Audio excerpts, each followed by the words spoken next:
Thank you, Martin, and thank you for inviting me to come and share with you some thoughts on Dodd-Frank. Although when you said highly focused, I imagined if my wife was here, she'd go, ha! I wanted to do two things this morning. My name is Mike Gill. I'm a senior policy advisor with Crowell & Mooring based here in D.C. I've worked for a number of years with the Committee of Chief Risk Officers on a number of energy-related issues and have been participating in the Dodd-Frank Act from the first hearings through the debate and now through the implementation. But I wanted to do two things this morning. One is to get into the weeds a bit on Title VII, the derivatives reform, and talk about some of the things the CFTC has done since it was passed in July. But before we get into that, I think the question is, what is the ability of the Congress to affect this now, and how is oversight going to play into this? And I think to understand that aspect, it's better to kind of start broadly and talk a bit about what happened in November elections and what that means for how we do things here in D.C. So the first topic is broad. I'm going to summarize some of the things that are going to be going on in the 112th Congress, and then we'll get more narrowly into Dodd-Frank. First, the politics.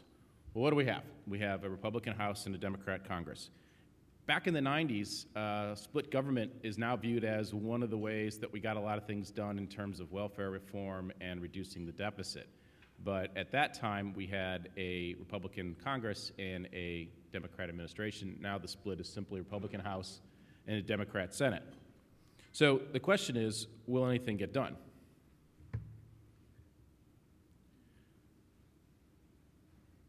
As we know, Republicans exceeded even their own expectations and gained a total of 63 seats. They have a 24-seat majority for passage of legislation, and we have a new speaker, John Boehner of Ohio. A few thoughts on Speaker Boehner and some of the characteristics he brings to this position. You'll remember John Boehner was a part of the Republican leadership in the 90s, and so he brings the experience of what can happen when a leadership overreaches in its mandate. You'll also remember he was one of the first leaders of that early 90s Republican leadership to be ousted from his position after the Democrat gains in 1998. And then he did something unique. Rather than retire and head down to K Street, he went back to the rank and file, and he went back to committee work, and eventually rose to become the chairman of the Education and Labor Committee, and it was from that perch he passed in a bipartisan manner with Senator Kennedy in the Senate the biggest educational reform the country had seen in 20 or so years during the early stages of the Bush administration. So he brings to this Congress the experience of having been in leadership and knowing what that entails, but he also brings the experience of the sort of grind of committee work and the nuts and bolts of legislation.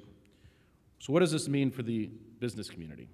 Well, in his initial statements and in our sort of staff discussions, he wants to bring both these experiences to the table. He wants his chairman to be in control of legislation within their jurisdiction. He wants his chairman to review, draft, debate, and vote out of their committees if they can. He's not likely to push for the sort of complex ideological manifestos that have 7 layers of overlapping committee jurisdiction. And I say that in contrast to not only the most previous Democratic administration, or leadership in the Congress, but also the Republicans before that. So he wants, and he's made this very, very clear. He wants much more smaller, manageable pieces of legislation to work their way through the committee process. For the business community in an optimistic world, what does this mean? Greater ability to bring your issues to the specific committees of jurisdiction, have them addressed, and not have them hijacked by things in other committees that have nothing to do with what you're trying to address. Now, for the more pessimistic viewpoint, while empowering chairmen sounds good, and it sounds like what you learned in 7th grade civics class when you saw the cartoon about how a bill became a law, the reality is politics is always vastly tougher than that. This Congress is significantly more conservative than the Congress in the 90s. Back in the 90s, you had a very conservative Republican leadership in the House that was much farther to the right than the House itself and the Senate at the time. Now you have a Republican leadership that's kind of been there, done that, and been in the Congress for a while, pretty good at moving things along, but you have a House body that is probably, for the most part, most of the newer members, much to the right of the leadership. So the most politically challenging issue of this House is going to be how they deal with that political dynamic in the context of the biggest issue that's being debated right now and will continue to be in the background, which is the budget deficit. Republicans have to deliver to their base. They have a Tea Party contingency that is still frothing at the mouth over spending. They've got to show that they've got spending under control, the budget process is working again, and essentially that kind of the issues they campaigned on in terms of the deficit, they're actually enacting. Now, in the macro, that's very popular. But when you get to the fine points of actually legislating that, it becomes very, very difficult. And to the extent that the Republican leadership is able to keep a handle on this budget debate, you saw most recently, over the weekend, the word leaked out that they think they've got a deal for a 2-week continuation on the continuing resolution, which funds the government, and then hopefully they can hammer something out that extends it for the end of the year. We don't have a government shutdown. All of this, of course, is debating a budget that was supposed to have been passed last October 2010. We're not even debating the 2012 budget right now. We're debating a budget that we're 6 months into the fiscal year on. So we're going to have this debate, we're going to put it to the side, and then immediately we're going to launch into what are we going to do about 2012. Over on the Senate, the more things change, the more they stay the same. Harry Reid is still the majority leader. Mitch McConnell is still the minority leader. The big news here, if there is any, or the most important components are, it still takes 60 votes to get anything done in this environment, unfortunately. But the other aspect that's going to affect the Senate this year is that the Democrats have to defend 23 seats. That's a huge amount of seats. That's going to put tremendous strain on the resources of the Democrat Party, but it's also going to put strains on their caucus in terms of legislating. If you're a leader, you want a tight caucus that's with you on all the votes. But you're going to quickly see that there's 23 members of the Democrats caucus that want to be able to show progress. They want to be able to go back to their states and say, we've gotten X accomplished. And that's either going to allow for the Senate to work with the House, or if the House overreaches, that's going to allow for the Senate Democrats to really lock arms and simply say, we've prevented the House from going crazy, therefore you should reelect us. So what will happen? Will anything move? Yes and no. As I said, nobody expects repeal of any of the major initiatives, the 111th, which were health care and financial services reform. But it doesn't mean the oversight of both those won't involve a lot of work and a lot of sort of, as things get implemented, you'll see them move from maybe the left where they started to more to the center. In addition, as I said, it's not as if Congress is going to simply throw up their hands and say, well, we've got divided government, let's not bother with anything. Members of Congress believe that a Congress is doing well if it's passing bills. And when I was involved in campaigns, I used to always remind members of Congress, it's not the quantity of legislation that makes you valuable, it's the quality of the bills that you're passing. 1,000 bills that rename post offices is not exactly what the Founding Fathers thought quality government was. But this never ever sticks. I mean, members will listen to you and say, yes, yes, yes, I know, but at the end of the day, they want to be passing bills. Passing bills is the way they show that bills are widgets, and if they're passing bills, they're making more widgets, and that's what a good factory should be doing. On the policy side, there's a number of issues for the 112th Congress, and this will sort of then segue into Dodd-Frank and where the oversight stands on that, but I've divided it in 3 different territories. We've got the leftovers from the last Congress, climate change, FAA reauthorization, some of the appropriation earmarks that were kind of left on the vine, patent reform, and then you've got the new initiatives that we know will arise in this Congress, an energy bill. There was an energy bill that passed out of a Senate committee on a bipartisan basis last Congress. Anything that got bipartisan support in the Senate last Congress has to be looked at reasonably optimistic in this Congress. FAA reform will get done. Patent reform, I'd give it a 70% chance of finally getting enacted. You now have a House and subcommittee chairman who support reform, and so that will be very beneficial. Climate change will not be addressed in any substantial matter within the Congress this session, which I don't think is a big surprise. In terms of what is really going to be generating a lot of the initial activity, it's congressional investigations. The House has been very clear. They want to get into the agency's practices and what the agencies are doing. And this isn't just it's not just 2 years of the Obama administration. The group of Republicans who are on the oversight panel really chafed during the Bush administration. They felt like they weren't able to sort of get in there and find out what was really going on with spending because nobody wants to throw their own guys under the bus. But now that they have the ability and it's the Democrats who are in the administration, the Republicans are really anxious to use their oversight powers. And then that leads finally into oversight of the two big issues, healthcare and financial services.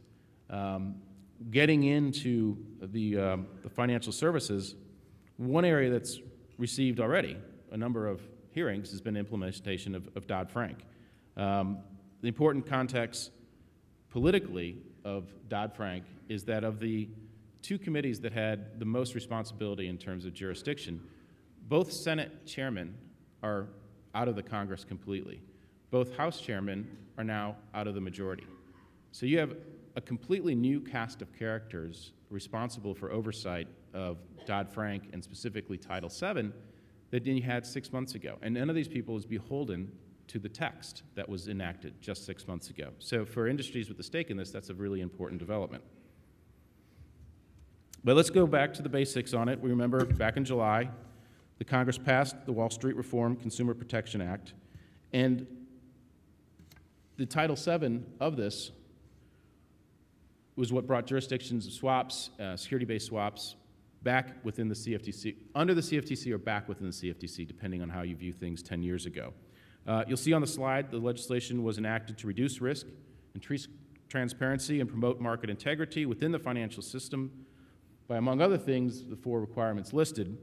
Since July, the CFTC has approved 39 notices of proposed rulemakings, 2 interim final rules, 4 advance notices of proposed rulemakings, and 1 final rule. Continuing with what the legislation did, the Act created many new definitions and entities in the swaps market. It also attempted to define what a swap is and what a swap is not.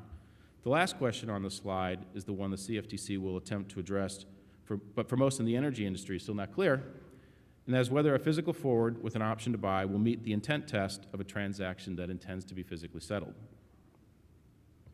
The legislation attempts to deal with the continuing agency turf battle between the CFTC and FERC. Remember, this conflict goes back to 1996 when the NYMEX asked FERC to give them a clarification on whether they have jurisdiction, and FERC replied they do not have jurisdiction over electricity futures that NYMEX proposes to offer, but does note that they would have jurisdiction if the contracts go to delivery. Congress has attempted to settle this in the Energy Policy Act of 2005. They've attempted to settle it back in Dodd-Frank. The beef on this, the underlying beef on this goes back to a fight between the House Agriculture Committee and the House Energy and Commerce Committee. I think looking into the immediate future, the question will be are forward transmission rights swaps, and if likely so, what will the CFTC extract from the FERC so to allow FTRs to go forward without CFTC jurisdiction and under FERC, but CFTC is going to want something from that. What do they get from the FERC back from that in terms of FTRs? And a related issue to this is we don't have the MOU yet. I think that's sort of down the line of importance in terms of where the CFTC is at right now. But once we get that MOU and once we get a lot more data on what kind of swaps are out there and what's the volume of swaps, what's the amount of swaps, the lack of information on FTRs is because of what's likely to happen. They're going to not be considered swaps, or they're at least going to be exempt of jurisdiction. That's going to create a vacuum in information. We're going to have a lot of information on interest rate swaps. We're going to have a lot of information on credit default swaps. We're not going to know. And depending on the politics of the time, 2-3 years from now, I expect it'll be revisited because people won't, folks on the Hill won't know what's going on. The Act created 2 new categories of participants. Swap dealers and major swap participants, the statutory definitions are broad, but the legislative history is such that the Congress had kind of evolving viewpoints on what they expected, who was going to be in these groups and what they expected from them. The CFTC expects there will be around 250 swap dealers and around 50 major swap participants. The definitions, when finalized, will also be important for who is not expected to register as such, because as you'll see, all swap counterparties will have record-keeping requirements. It's not just these two categories. They're going to have the record-keeping requirements. Everyone is going to be expected to. So what does it mean to be a swap dealer or a major swap participant? The simple answer is that these entities assume a host of new requirements. And I'll get to the margin capital and margin requirements in a second, because there's been some new developments there based on some testimony last week by Gary Gensler before the House Financial Services Committee. But as you can see from the list, these are requirements that would assume to apply to large financial entities. But from the initial guidance, I think that if you've got a fairly large, complex energy trading desk that does some speculation, you could fall under the swap dealer category. And then this segues from the legislative language to proposals as put forth by the CFTC. The Commission has proposed definitions of these new registrants that are broad and may cause concern for any commercial company with a trading desk that is speculated in some capacity. The starting point for any implementation will be these definitions, as they will guide the industry as to who is a swap dealer and what is a major swap participant and who qualifies for the end user exemption. Preliminarily, the distinguishing characteristics of a swap dealer would be that they tend to accommodate demand for swaps from other parties, that they are generally available to enter into swaps to facilitate other parties' interest, that swap dealers tend not to request that other parties propose the terms of the swaps, rather they tend to enter into swaps on their own standard terms or on terms they arrange in response to other parties' interest. And finally, that swap dealers tend to be able to arrange customized terms for swaps upon request or to create new types of swaps at their own initiative. I think if you are a fairly large energy trader, those definitions don't give you a lot of comfort, and I think some of the big guys are saying to themselves, I'm probably a swap dealer if those are the definitions that are going to stick. There, of course, will be a large group of folks in the energy community who are not going to be MSPs or swap dealers, either because they fit the de minimis exemption or they don't fit into the definitions, but yet they still are counterparties. The de minimis exemption requires that a person meet all the following criteria. The aggregate notional amount of swaps entered into over the past year does not exceed $100 million. The aggregate amount with so-called special entities must not exceed $25 million. The person must not enter swaps as a dealer with more than 15 counterparties other than security-based swap dealers in 1 year. And finally, the person must enter into no more than 20 swaps in a year. To get the de minimis exemption, you must meet all 4 of these criteria. The proposed rules for defining a MSP require that a person need only satisfy one of the following criteria. A person maintains a substantial position, to be defined by the CFTC, excluding positions held for hedging commercial risk, to be defined by the CFTC. A person who creates systemic risk in the U.S. banking system, and this is sort of if you're a substantial counterparty, which will be defined by the CFTC. And finally, any entity that's highly leveraged but is not subject to capital requirements, otherwise from a federal banking agency. It's interesting that in the legislative debate, there was a sense of, we all knew who the swap dealers were going to be. We figured that was 10, 15, sort of the large investment banks, but who were the MSPs going to be? And that is where I think a lot of the folks in the trading community who had large trading desks trying to figure out, am I an MSP or not? As the rules have been proposed by the CFTC, it's now the swap dealers are almost 4 times the amount of people that the CFTC expects to be registered as major swap participants. As I said, defining substantial position and commercial risk will go a long way in determining whether a particular swap activity will allow for the end user exemption.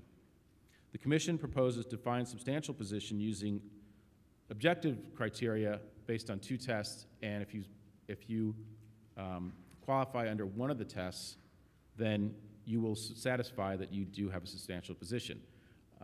When I do webinars on this that are a little bit more technical, we go through the tests. I'm not going to bore you this morning with that, but there's nothing fancy about it. It's available at the CFTC to determine through the tests. So the proposed definition of substantial position excludes positions held for, quote, hedging or mitigating commercial risk. The Commission proposes to determine whether a swap hedges or mitigates commercial risk by analyzing the facts and circumstances at the time that the swap is entered into, while taking into account the person's overall hedging and risk mitigation strategies. What this means is that for people that are used to the bilateral world, where you've got a chief risk officer and you've sort of managing your risk, you now are including another entity into this, and that's the CFTC, who's going to want to know overall. Yes, you've got an exemption. Yes, okay, you say you are an end user. End user is not a category. End user exemption refers to a particular transaction, and does that transaction qualify for the end user exemption? So I think this is one of the things that during the legislative debate, people said to themselves, I'm an end user, I'm exempt. Transactions are exempt. Entities are not exempt. And so it's a transaction-based transaction-based rule that the CFTC is looking at here. This is why you had sort of the Congress, after the bill was enacted, sending letters to the CFTC, meaning we don't want margin requirements on end users, even though we didn't say that in the legislation. We don't want any more. We don't want any more costs onto end users, and we thought we said that in the legislation, but maybe we didn't. The reality is it was left broad because there's a lot of different components that were sort of interacting politically on this. And I think if you're a staff person at the CFTC, this year's sort of exemption on behalf of an interested business community could be the loophole that 2 years from now, these same members of Congress are up calling you before their committee saying, why did you allow this loophole to exist? And some particular end user has now created a great book of business that they're defaulting on, and we're all upset about this, and it's you, the CFTC, that wrote the rule wrong. You shouldn't have done it this way. So I think the CFTC is concerned that, yes, they've heard lots and lots from the end user community. At the same time, the legislation is transaction-based. End user is not a category.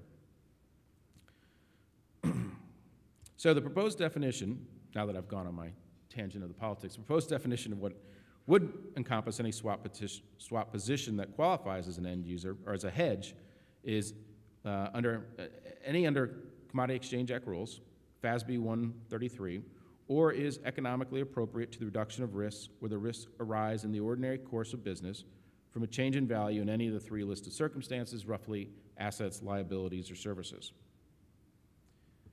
The CFTC proposes to define substantial counterparty position using the same calculation method as to calculate substantial position. However, the definition of a substantial counterparty exposure is not limited to major categories of swaps, and it does not exclude hedging or employee benefit pension plans.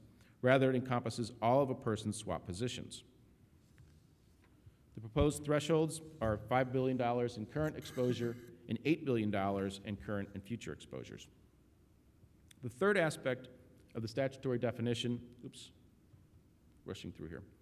The third aspect of the statutory definition of a major swap participant addresses any financial entity other than the one subject to capital requirements established by a federal banking agency that is, quote, highly leveraged relative to the amount of capital it holds, and that maintains a substantial position in a major category of swaps. Highly leveraged will mean either as determined in accordance with generally accepted accounting principles of 8-to-1 or a ratio of 15-to-1 measured in the same way. I mentioned before on the end user exemption.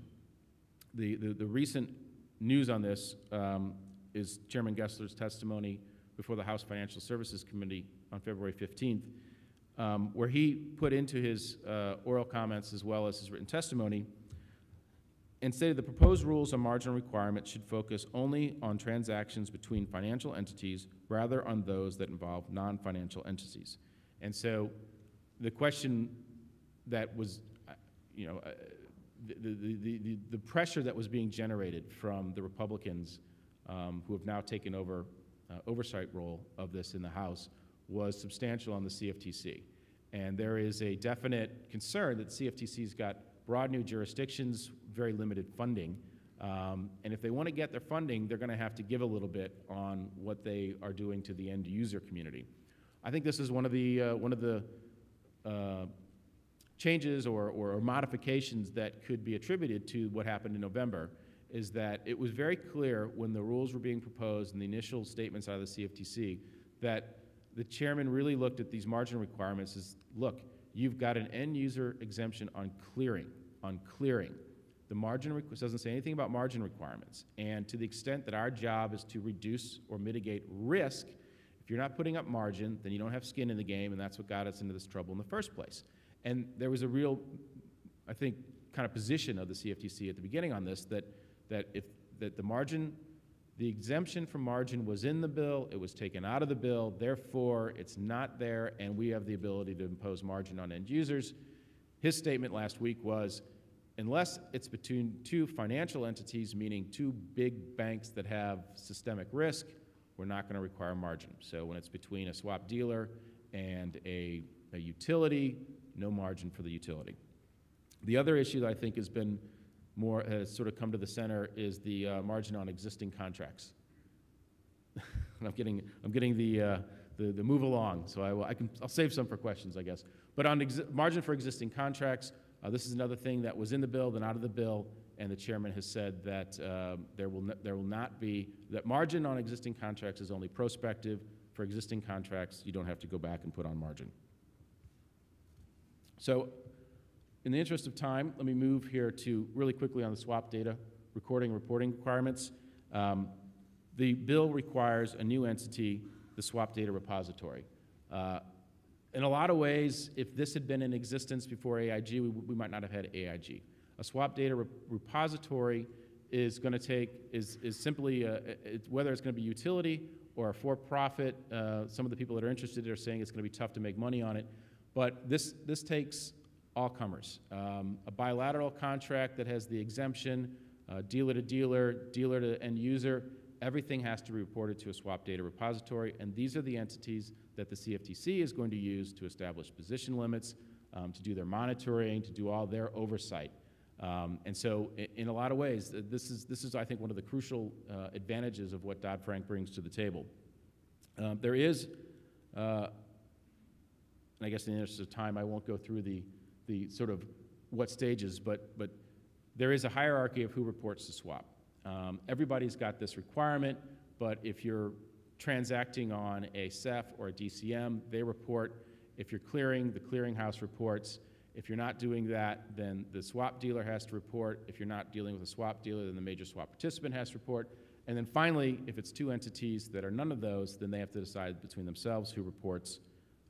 But there is a reporting requirement. And so if you're used to doing bilateral contracts and you've got the end user exemption and you still think you're going to be able to do those, you still got to report.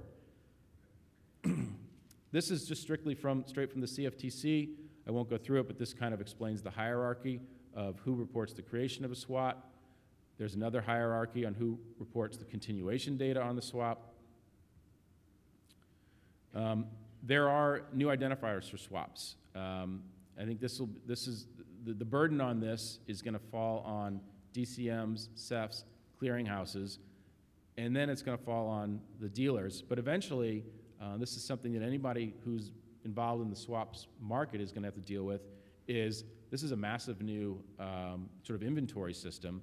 The CFTC is hoping that an internationally based number system is going to come into play, but if there isn't one, they're going to create their own. And then finally, at what point does all this kick in? Execution occurs immediately following or simultaneous with the affirmation of the swap. And affirmation is when parties agree on the primary economic terms, not necessarily all the terms of the swap. So I breezed through at the end there in the interest of time. I've been involved in many trade associations. I know the importance of an agenda. We didn't talk about position limits. We didn't talk about some of the core requirements of swap data repositories and things. I'm happy to answer questions at my table or after the breakfast when that's appropriate. Thank you.